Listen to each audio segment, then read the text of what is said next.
निश्चित तौर पर भारतीय जनता पार्टी की जो सरकार है उसमें बड़ी ही तीव्रता से जो बजट है उसका आकार बढ़ रहा है आंकड़ों में, पेपरों पे। बजट के माध्यम से, विभिन्न योजनाओं के माध्यम से आम जनता को जो मिलने वाला लाभ है उसका दायरा घटता चला जा रहा है, संकीर्ण होता चला जा रहा है। सिर्फ उत्तर प्रदेश नहीं, इस देश का किसान भी खुशहाल होता, लेकिन आंकड़ों में आंकड़े बढ़ रहे हैं, पेपरों में आंकड़े बढ़ रहे हैं, लेकिन किसान की जेब का आंकड़ा नहीं बढ़ रहा है।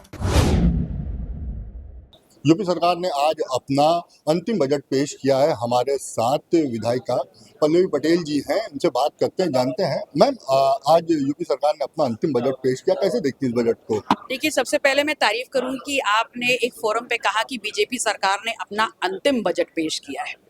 निश्चित तौर पर भारतीय जनता पार्टी की जो सरकार है उसमें बड़ी ही तीव्रता से जो बजट है उसका आकार बढ़ रहा है आंकड़ों में, पेपरों पे, लेकिन कहीं ना कहीं उन बजट के माध्यम से, विभिन्न योजनाओं के माध्यम से आम जनता को जो मिलने वाला लाभ है उसका दायरा घटता चला जा रहा है, संकीर्ण होता चला जा रहा है। और ऐसा इसलिए हो रहा है क्योंकि जैसे जैसे आंकड़े बढ़ रहे हैं वैसे वैसे जो बेगाबिये लूट मार है उसका आंकड़ा बढ़ रहा है।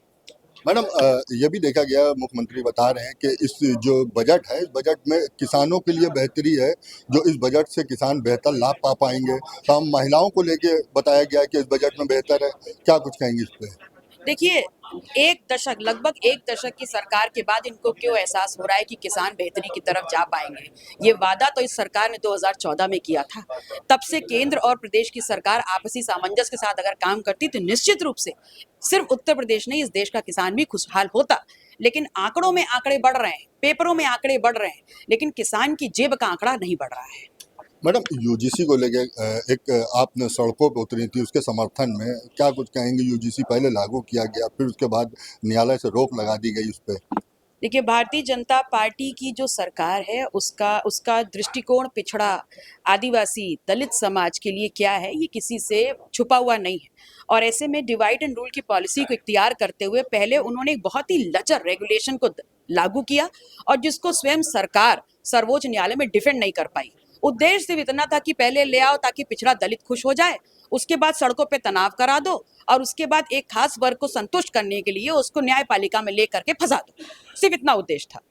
बहुत बहुत शुक्रिया। ये हमारे साथ विधायिका पल्लवी पटेल जी थी, जिनका साफ तौर से कहना है जिस तरह से सरकार लगातार जो अपने बजट पे बड़े बड़े दावे पेश कर रही है उसको साफ तौर से नकारती नजर आई। कैमरा पर्सन सोनी के साथ मोहम्मद अमान, द लीडर हिंदी, लखनऊ।